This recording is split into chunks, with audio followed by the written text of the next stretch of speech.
ഈ പുഴയും കടന്നിൻ്റെ ഇന്നത്തെ എപ്പിസോഡിലേക്ക് എല്ലാവർക്കും സ്വാഗതം. വീഡിയോ ആദ്യമായി കാണുകയാണെങ്കിൽ സപ്പോർട്ട് ചെയ്ത് സബ്സ്ക്രൈബ് ചെയ്ത് ലൈക്ക് ചെയ്യാൻ മറക്കല്ലേ. കാവേരിയെയും കൂട്ടരെയും ഇറക്കി വിടണമെന്ന ആവശ്യവുമായി ജയബാലൻ രഘുനാഥിൻ്റെ വീട്ടിലേക്ക് എത്തുകയാണ്. എടോ രഘുനാഥേ, ഇവർക്ക് വീട് കൊടുക്കരുതെന്ന് തൻ്റെ കൊച്ചുമോനോട് മലയാളത്തിലല്ലേടോ ഞാൻ പറഞ്ഞത് എന്ന് ജയബാലൻ ചോദിക്കേ, അത് നീയാണോടാ തീരുമാനിക്കേണ്ടത്? ഇതവൻ്റെ വീടാ, ആർക്ക് കൊടുക്കണമെന്ന് അവൻ തീരുമാനിക്കും എന്ന് രഘുനാഥ് തീർത്തു പറയേ. എങ്ങനെ എന്ന് ജയബാലനും.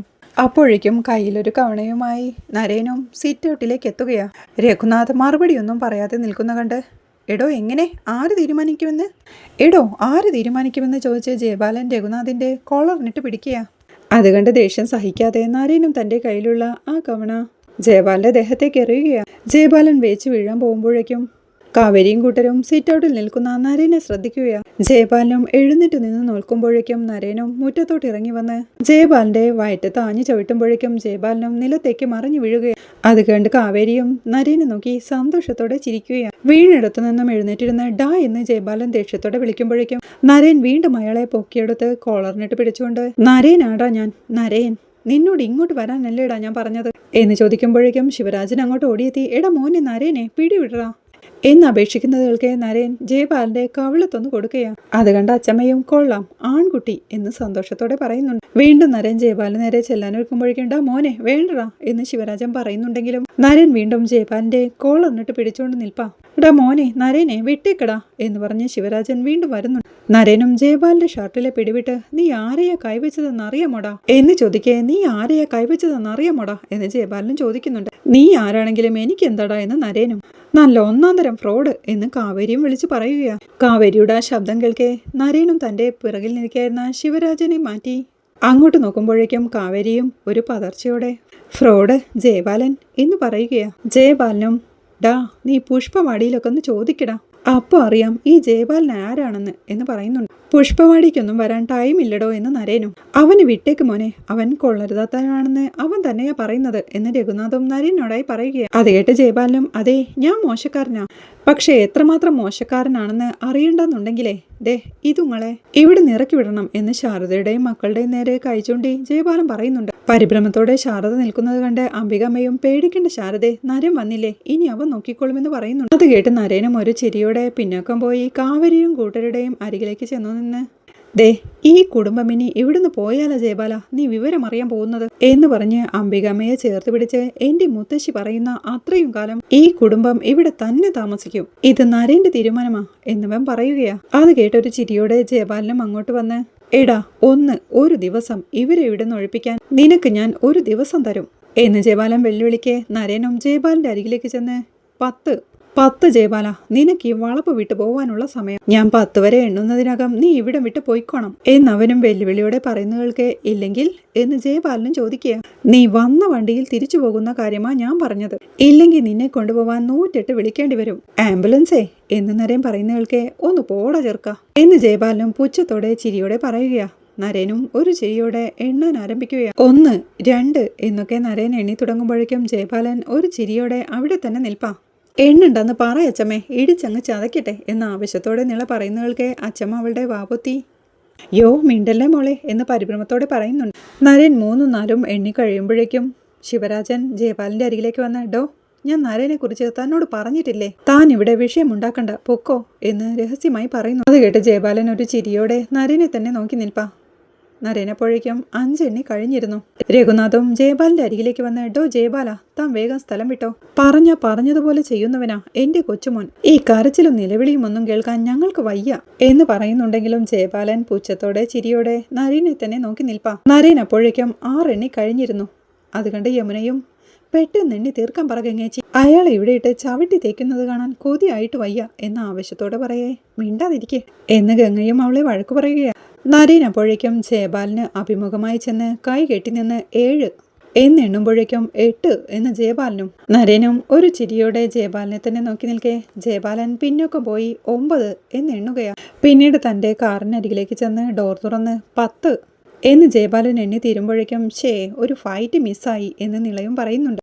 ഡോറും തുറന്നു പിടിച്ച നരേനോടായി നിനക്കുള്ള കണക്ക് അത് ജയബാലൻ വെച്ചിട്ടുണ്ട് എന്ന് വെല്ലുവിളിയോടെ പറഞ്ഞ ജയബാലൻ തന്റെ കാറുമെടുത്ത് അവിടെ നിന്ന് പോവുകയാ. തന്റെ മുത്തശ്ശിയൊന്ന് നോക്കി നരേനും വീട്ടിലേക്ക് കയറി ചെന്ന് ആ സിറ്റൗട്ടിലേക്ക് ഇരിപ്പാ. ദേഷ്യത്തോടെയുള്ള അവന്റെ ആ ഇരിപ്പ് കണ്ട് രഘുനാഥും ശിവരാജനും അംബികമ്മയും എല്ലാം അവന്റെ അരികിലേക്ക് ചെല്ലുകയാ. ഏതോ ഒരുത്തൻ വന്നിട്ട് മുത്തശ്ശിനെ കൈവെക്കുന്നു. എന്നിട്ട് ഞാൻ വരുന്നതിന് മുമ്പ് ചോദിക്കാൻ ആരെങ്കിലും ഉണ്ടായിരുന്നോ? എന്താ മുത്തശ്ശിക്കൊന്നും പറയാനില്ലേ എന്നവൻ അംബികമ്മയോടായി ചോദിക്കുമ്പോഴേക്കും മോനെ ശിവരാജൻ ചോദിക്കാൻ തുടങ്ങിയതാ എന്ന് അംബികമ്മയും പറയുന്നുണ്ട്. ആ എന്ന് ശിവരാജനും പറയേ. നരേൻ അവിടെ എഴുന്നേറ്റ് മുത്തശ്ശി നിങ്ങൾക്കറിയാലോ, നിങ്ങൾക്ക് രണ്ടുപേർക്കും വേണ്ടിയിട്ടാ ഞാൻ ഈ വീട്ടിൽ ജീവിക്കുന്നത് തന്നെ. നിങ്ങൾക്കെതിരെ ഒരാൾ വിരൽ ചൂണ്ടിയ ആ വിരൽ ഞാൻ വെട്ടും. അപ്പോഴാണ് കോപ്പിലെ ഒരു ജയബാലൻ എന്ന് പറഞ്ഞവൻ ദേഷ്യത്തോടെ അകത്തേക്ക് കയറി പോവുകയാ. അത് കേട്ട് ശിവരാജനും അല്ല ഈ ആൾ ആരാ എന്താന്നൊക്കെ അറിയാതെ വല്ല കാര്യമുണ്ടായിരുന്നു. ഇനി ഇവന്റെ പുറകിൽ ആരൊക്കെ ഉണ്ടെന്ന് ആർക്കറിയാം എന്ന് ഒച്ച വെക്കുന്നതുകൾക്ക് പോവാൻ തുടങ്ങിയ നരേനും തിരിഞ്ഞു നോക്കുകയാ. ദേഷ്യത്തോടെ ശിവരാജന്റെ കണ്ണുകളിലേക്ക് തന്നെ നോക്കി നരേൻ വീണ്ടും സിറ്റൗട്ടിൽ നിന്ന് ഇറങ്ങി വന്ന്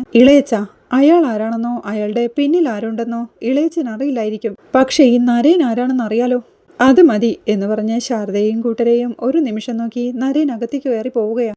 ആകെ ചമ്മലോടെ ശിവരാജനും അകത്തേക്ക് കയറി പോകുന്നുണ്ട്. ശാരദയും സന്തോഷത്തോടെ ചിരിയോടെ അംബികമ്മയുടെ അരികിലേക്ക് വന്ന് കൈ ചേർത്ത് പിടിച്ച് ഒരുപാട് നന്ദിയുണ്ട്, ഞങ്ങളെ ഇവിടെയും ജീവിക്കാൻ സമ്മതിക്കില്ലെന്ന വാശിയിലായിരുന്നു ജയബാലൻ എന്ന് പറയേ കാവേരിയും പറയുന്നുണ്ട് എല്ലാ തെറ്റും ചെയ്തത് അയാളാ, എന്നിട്ടും ഞങ്ങളുടെ പിന്നാലെ നടന്ന് ഉപദ്രവിക്കാന്ന്. അത് കേട്ട് രഘുനാഥും ചിരിയോടെ അവരുടെ അരികിലേക്ക് വന്ന് ഇനി നിങ്ങൾക്കൊന്നും പേടിക്കാനില്ല, എന്റെ കൊച്ചുമോൻ നരേനെ മറികടന്ന് ഒരു ഈച്ച പോലും നിങ്ങളെ ശല്യപ്പെടുത്താൻ വരില്ല എന്ന് പറയുന്നതുകൾക്ക് വിനീതും ജയബാലൻ തല്ലും കൊണ്ട് തിരികെ പോയെന്ന് വിശ്വസിക്കാൻ പറ്റുന്നില്ല എന്ന് പറയുന്നുണ്ട്.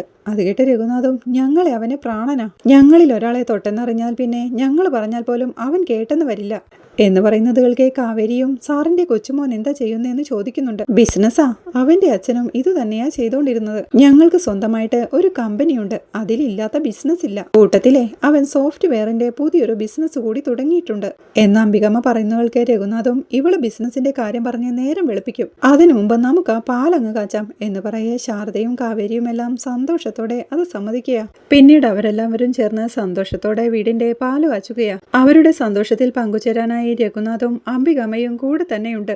പിന്നീട് ആ പാൽ കാവേരി ഗ്ലാസുകളിലേക്ക് ഒഴിക്കാൻ തുടങ്ങുകയാണ്. രഘുനാഥും വിനീതിനോടായി ചെക്ക് മാറാനുള്ള ആ ബാങ്കിനെ കുറിച്ച് പറഞ്ഞു കൊടുക്കുകയാണ്. ഇവിടുന്ന് ഒരു 1/2 കിലോമീറ്ററേ ഉള്ളൂ ആ ബാങ്കിന്റെ ബ്രാഞ്ചിലേക്ക് എന്ന് രഘുനാഥ് പറഞ്ഞു തരുമ്പോഴേക്കും അംബികമ്മയും ശാരദയും ഗംഗയും എല്ലാം സിറ്റൗട്ടിലേക്ക് ഇറങ്ങി വരുന്നുണ്ട്.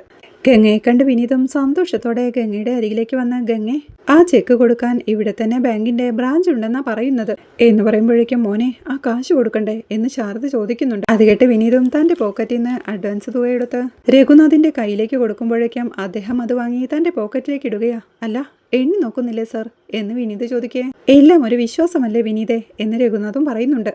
ശാരദ കാവേരിന്ന് അകത്തേക്ക് നോക്കി വിളിക്കുമ്പോഴേക്കും കാവേരി പാൽ ഗ്ലാസുമായി അങ്ങോട്ടെത്തുകയാ. കാവേരി അംബികാമ്മയ്ക്കും രഘുനാഥിനും വിനീതിനുമെല്ലാം ഓരോ ഗ്ലാസ് പാല് കൊടുക്കുകയാ. ശാരദ അപ്പോഴേക്കും അങ്ങോട്ട് വന്ന് തിളപ്പിച്ച പാല് കുറച്ച് അവിടെ കൂടി കൊടുക്കണ്ടേ എന്ന് വീട്ടിലേക്ക് ചൂണ്ടി പറയേ. ആർക്ക് എന്ന് അംബികാമ്മയും ചോദിക്കുന്നുണ്ട്. നരമോനും പിന്നെ വേറൊരാൾ കൂടി ഉണ്ടായിരുന്നില്ല അവിടെ എന്ന് ശാരദ ചോദിക്കേ. ഓ അത് ഞങ്ങളുടെ ഇളയ മരുമോനാ ശിവരാജൻ, അവൻ ചിലപ്പോ പാല് കുടിച്ചെന്നിരിക്കും, പക്ഷേ നരേന്റെ കാര്യം സംശയമാ എന്ന് രഘുനാഥ് പറയുന്നതുകൾക്ക് കയറി താമസത്തിന് കാച്ചിയ പാലല്ലേ, അതൊക്കെ ഒരു ഗ്ലാസ് കുടിക്കാം, നീ കൊണ്ടുപോയി കൊടുക്കുമോളെ എന്ന് കാവേരിയോടായി പറയുമ്പോഴേക്കും കാവേരി പാലുമായി നരേന്റെ വീട്ടിലേക്ക് പോവുകയാണ്.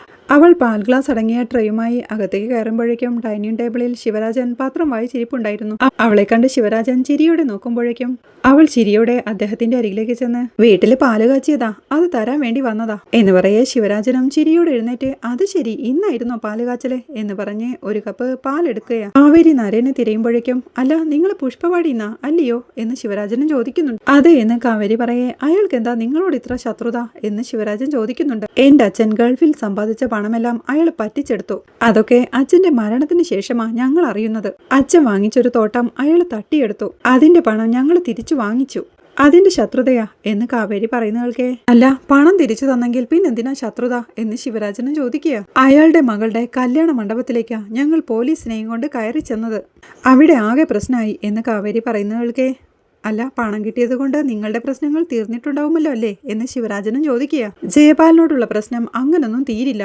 ഞങ്ങളുടെ അച്ഛന്റെ ജീവൻ എടുത്തവനല്ലേ, പക്ഷേ ഇതിനിടയിൽ ഒരാളെ കൂടി കിട്ടാനുണ്ട് എന്ന് കാവേരി പറയുന്നവൾക്ക് ആരെ എന്ന് ശിവരാജനും ചോദിക്കുന്നുണ്ട്. ആ തോട്ടത്തിന്റെ പഴയ ഉടമയെ എന്ന് കവരി പറയുന്നവൾക്ക് ശിവരാജനും പരിഭ്രമത്തോടെ നിൽപ്പാ.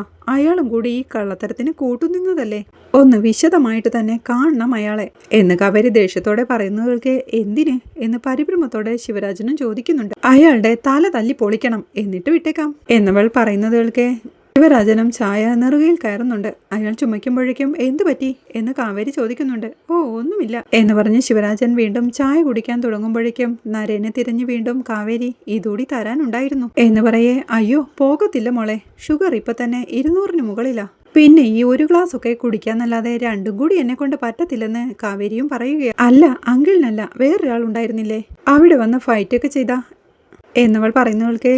അല്ല അവന് പാല് വേണമെന്ന് അവൻ കുട്ടിയോട് പറഞ്ഞോ എന്ന് ശിവരാജൻ ചോദിക്കുന്നുണ്ട്. ഇല്ലെന്ന് കാവേരിയും. അല്ല ഇവിടുത്തെ 2 ഓൾഡ് പീസ് ഉണ്ടായിരുന്നല്ലോ, അവരിപ്പോ അവിടെ ഉണ്ടോ എന്ന് ശിവരാജൻ ചോദിക്കേ. ഉണ്ടെന്ന് കാവേരിയും. അവർക്കറിയാവോ മക്കളീ പാല് കൊടുക്കാൻ ഇങ്ങോട്ട് വരുന്ന വിവരം എന്ന് ശിവരാജൻ ചോദിക്കേ. ആ അറിയാം എന്ന് കാവേരി പറയുന്നവൾക്ക്. എന്നെ കൊണ്ടു കൊടുക്കുന്ന ശിവരാജനും. ശിവരാജൻ അവിടുന്ന് പോവാൻ തുടങ്ങുന്നേരം അതെ ആളെവിടെയാ എന്ന് കാവേരി ചോദിക്കുന്നുണ്ട്. അവൻ ഓഫീസിൽ പോവാൻ റെഡി ആയിക്കൊണ്ടിരിക്കുക, ഇപ്പൊ വരുമെന്ന് പറഞ്ഞ ഒരു ചിരിയോടെ ശിവരാജൻ അവിടുന്ന് പോവുകയാണ്. കാവേരി നരേനെയും വെയിറ്റ് ചെയ്ത് അവിടെ തന്നെ നിൽപ്പാ. ശിവരാജനും അടുക്കളയിലേക്ക് ചെന്ന് ഭക്ഷണം പാകം ചെയ്യുന്ന ഗായത്രിയോടായി എമ്മാതിരി കുടുംബമാ, വന്നു കയറിയില്ല, അതിനിടയിൽ ഒഴിപ്പിക്കാൻ പിന്നാലെ ഒരുത്തൻ. ദേ ഇപ്പൊ നന്ദി പ്രകടനവുമായി ഒരു പെണ്ണ് കയറി വന്നിരിക്കുന്നു, കാച്ചിയ പാലുമായിട്ട്. ഇത് നരേനെ വശത്താക്കാനുള്ള പരിപാടിയാ. അല്ല ഞാനൊന്ന് ചോദിച്ചോട്ടെ, ഇവന് വല്ല കാര്യവുമുണ്ടോ ഒരു പരിചയമില്ലാത്ത ആളുകളുടെ പ്രശ്നത്തിലൊക്കെ കയറി ഇടപെടാൻ എന്ന് ശിവരാജൻ ചോദിക്കുന്നവൾക്ക്. നരേനെ വശത്താക്കാനോ എന്ന് ഗായത്രിയും ചോദിക്കുക. പിന്നല്ലാതെ ഇതൊക്കെ കണ്ട എനിക്ക് അപ്പോഴേ മനസ്സിലാവത്തില്ല എന്ന് ശിവരാജനും. അത് കേട്ട് സന്തോഷത്തോടെ ഗായത്രിയും നെഞ്ചത്ത് കൈവച്ച് എന്റെ കൃഷ്ണ നീ കാത്തു എന്ന് പറയുന്നുണ്ട്. അത് കേട്ട് ശിവരാജനും കാത്തെന്നോ, എന്ത് കാത്തു എന്ന് ചോദിക്കേ. അവൻ ഏതെങ്കിലും ഒരു പെണ്ണിനെ വളച്ചെടുത്താൽ മതിയായിരുന്നു എന്ന്, അതിനുവേണ്ടിയല്ലേ ഞാനും അമ്മയും ഒക്കെ കണ്ണിൽ എണ്ണയും ഒഴിച്ച് കാത്തിരിക്കുന്നത് എന്ന് സന്തോഷത്തോടെ അവൾ പറയുന്നുണ്ട്.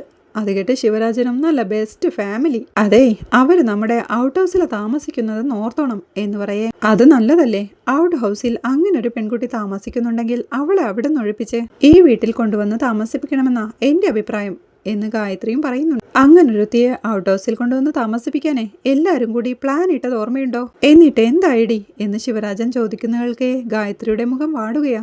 അതെ ആരും കൂടുതൽ സ്വപ്നങ്ങളൊന്നും കാണണ്ട, ദേ അതൊക്കെ ആപത്തിനെ ക്ഷണിച്ചു വരുത്തും എന്ന് ശിവരാജൻ ഓർമ്മിപ്പിക്കെ. അപകടം സംഭവിച്ചതല്ല, ക്ഷണിച്ചു വരുത്തിയതാണോന്ന് എനിക്ക് ബലമായ സംശയമുണ്ട് എന്ന് ഗായത്രി സംശയത്തോടെ പറയെ. പരുങ്ങലോടെ പരിഭ്രമത്തോടെ നിൽപ്പാ ശിവരാജനും. അല്ല അതിപ്പോ ക്ഷണിച്ചു വരുത്തിയത് തന്നെയാ, ആ വീട് തുറക്കണ്ടെന്നല്ലേ പണിക്കര് പറഞ്ഞത്, എന്നിട്ടും വാടകയ്ക്ക് കൊടുത്തിരിക്കുന്നു. അല്ല അവിടുന്ന് കിട്ടുന്ന വാടക കൊണ്ട് വേണമല്ലോ ഇവിടെ കഞ്ഞി വെക്കാൻ. വേണ്ട വേണ്ടെന്ന് ഞാൻ ഒരു 100 വട്ടം പറഞ്ഞതാണെന്ന് ശിവരാജൻ പറയുന്നു. വാടകയ്ക്ക് കൊടുക്കാന്നുള്ളത് അമ്മയുടെ തീരുമാനമാ, അമ്മ എന്തെങ്കിലും മനസ്സിൽ കണ്ടിട്ടുണ്ടായിരിക്കുമെന്ന് ഗായത്രിയും. എടി മുടി പോലെ നരച്ച തലച്ചോറുള്ളവരാ അവര്, അവരുടെ തീരുമാനത്തിനനുസരിച്ച് തുള്ളാനേ നീ നിൽക്കണ്ട. പിന്നെ നരേൻ അമ്മയെ അതിനുവേണ്ടി ക്ഷണിച്ച പോലെയുണ്ട്, എന്റെ മുത്തശ്ശി പറയുന്നിടം വരെ അവരിവിടെ താമസിക്കും എന്ന് ശിവരാജൻ നരേനെ അനുകരിച്ച് പറയേ. അവന് തീരുമാനിക്കാലോ, അത് അവന്റെ വീടല്ലേ ശിവേട്ടാ എന്ന് ഗായത്രി ചോദിക്കുന്നുണ്ട്. അവന്റെ വീടോ, ഇപ്പൊ നമുക്കിവിടെ അവകാശമില്ലേ എന്ന് ശിവരാജനും. അവകാശമോ, എന്തവകാശം, ഇക്കണ്ട സ്വത്തൊക്കെ ഉണ്ടാക്കിയതേ അവന്റെ അച്ഛനാ എന്ന് ഗായത്രി പറയേ. എടി നാടും വീടും ഉപേക്ഷിച്ച് ഇവിടെ വന്ന് നിന്നിട്ട് നമുക്കൊരവകാശവും ഇല്ലെന്നാണോ നീ പറയുന്നത് എന്ന് ശിവരാജനും ചോദിക്കുന്നുണ്ട്. നാടും വീടും ഒക്കെ ഉപേക്ഷിച്ച് ഇവിടെ വന്നില്ലായിരുന്നെങ്കിലേ എന്ത് ചെയ്യുമായിരുന്നു ശിവേട്ടൻ? ഒരൊറ്റ മുണ്ടുടുത്ത് അച്ഛന്റെ കമ്പനിയിൽ വന്നപ്പോ വിശപ്പടക്കാൻ എന്തെങ്കിലും കിട്ടിയാൽ മതി എന്നായിരുന്നു ശിവേട്ടന്. ശിവേട്ടന് തന്നെ ഭർത്താവായി വേണമെന്ന് ഞാൻ നിർബന്ധം പിടിച്ചപ്പോ എതിരു പറഞ്ഞില്ല അച്ഛനും അമ്മയും. ഇപ്പൊ മുമ്പത്തെക്കാളും സൗകര്യമായിട്ട് കഴിയുന്നുമുണ്ട്, താമസിക്കാൻ വീടും ഭക്ഷണവും മാത്രമല്ല നമ്മൾ വളർത്തുന്ന കുട്ടികളെയും പഠിപ്പിക്കുന്നുണ്ട് നരേൻ എന്ന് ഗായത്രി ഓർമ്മിപ്പിക്കുക ദേഷ്യത്തോടെ. എടി നരേൻ നിന്റെ ചേച്ചിയുടെ മകനാ, അല്ലാതെ നിന്റെ അച്ഛനല്ലെന്ന് പറയുകയാ അയാൾ. ശിവേട്ടാ ഈ കുടുംബത്തിന് അടിത്തറയിട്ടത് അച്ഛനാ, ബിസിനസ്സുകാരനായ അച്ഛനുണ്ടായത് 2 പെൺമക്കളാ, അവർക്ക് ഇതിലൊന്നും താല്പര്യമില്ലായിരുന്നു. ഗൗരി ചേച്ചിയുടെ ഭർത്താവ് ശങ്കരേട്ടൻ അച്ഛനുണ്ടാക്കിയതൊക്കെ പൊലിപ്പിച്ചപ്പോ ശിവേട്ടൻ എന്താ ചെയ്തത്? പൊടിച്ചു കളഞ്ഞ ലക്ഷങ്ങൾ എത്രയാണെന്ന് ഓർമ്മയുണ്ടോ ശിവേട്ടന്? ഗൗരി ചേച്ചിയുടെയും ശങ്കരേട്ടന്റെയും മരണത്തിന് ശേഷം കമ്പനി നഷ്ടത്തിലായപ്പോ കരകയറ്റി കൊണ്ടുവന്നത് അവനാ നരേൻ എന്ന് ഗായത്രി പറയുന്നത് ഇഷ്ടമാവാതെ മതി നിന്റെ ഒരു നയപുരാണം എന്ന് ശിവരാജനും പറയുന്നുണ്ട്. എങ്കിലേ അർഹിക്കാത്തതിലൊന്നും കണ്ണുവെക്കണ്ട, നരേൻ ഇറങ്ങി പോവാൻ പറയുന്നത് വരെ ഇവിടെ താമസിക്കാം, അവകാശം ചോദിക്കാൻ വന്നിരിക്കുന്നു എന്ന് പറഞ്ഞ് ഗായത്രി ഇവിടുന്ന് പോവുകയാണ്. കാവേരി അങ്ങനെ നരേനെ വെയിറ്റ് ചെയ്ത് നിൽക്കുമ്പോഴേക്കും ഓഫീസിൽ പോവാൻ റെഡിയായി നരേനും മുകളിൽ നിറങ്ങി വരുന്നുണ്ട്. അവൾ സന്തോഷത്തോടെ പാലുമായി അവന്റെ അരികിലേക്ക് ചെന്ന് നീട്ടുന്നുണ്ടെങ്കിലും അവൻ അത് മൈൻഡ് ചെയ്യാതെ പുറത്തേക്ക് ഇറങ്ങി പോവുകയാണ്. അവൾ അവന്റെ പുറകെ ഓടി ചെല്ലുമ്പോഴേക്കും കാറി കയറാൻ തുടങ്ങുന്ന നരേൻ ഒരു കോൾ വരികയാ. അവൻ അത് അറ്റൻഡ് ചെയ്ത് ഞാൻ ഇറങ്ങി, ശരി ഞാൻ ½ അവറിലെത്തും എന്നൊക്കെ ഫോണിലൂടെ പറയുമ്പോഴേക്കും കാവേരി പാലടങ്ങിയ ട്രേയുമായി അവന്റെ അരികിലേക്ക് എത്തി നിൽക്കുകയായിരുന്നു. കോൾ കഴിഞ്ഞ് നരേൻ ചെന്ന് ഡോർ തുറക്കുമ്പോഴേക്കും കാവേരിയും ആ ട്രേയുമായി അവന്റെ അരികിലേക്ക് ചെല്ലുന്നുണ്ട്. അവനവളെ മൈൻഡ് ചെയ്യാതെ ഡോർ തുറക്കുമ്പോഴേക്കും ആ ഡോർ തട്ടി അവളുടെ കയ്യിൽ നിന്ന് ആ ഗ്ലാസ് താഴേക്ക് മറിഞ്ഞു വീണ് പൊട്ടുകയാണ്. അതൊന്നും ശ്രദ്ധിക്കാതെ നരേൻ തന്റെ കാറും എടുത്തു പോവുകയാണ്. ദേഷ്യത്തോടെ അവൻ പോകുന്നത് നോക്കി നിൽക്കുന്ന കാവേരി കാണിക്കുന്നിടത്താണ് ഈ എപ്പിസോഡ് അവസാനിക്കുന്നത്. നിവിൻ തിരുവനന്തപുരത്ത് എത്തുന്നതും വിനീതിന്റെ കൂടെ ബാങ്കിലേക്ക് എത്തുന്ന കാവേരിയെ അവൻ കാണുന്നതും കൊച്ചിയിലേക്കെന്ന് പറഞ്ഞു പോയ അവൻ തിരുവനന്തപുരത്താണുള്ളതെന്ന് രാജി ആന്റിയെ വിളിച്ച് പറയുമെന്ന് രാഗിണി ഭീഷണിപ്പെടുത്തുന്നതുമെല്ലാമാണ് നാളത്തെ എപ്പിസോഡിലെ വിശേഷങ്ങൾ. വീഡിയോ ഇഷ്ടമായാൽ സപ്പോർട്ട് ചെയ്ത് സബ്സ്ക്രൈബ് ചെയ്ത് ലൈക്ക് ചെയ്യാൻ മറക്കല്ലേ.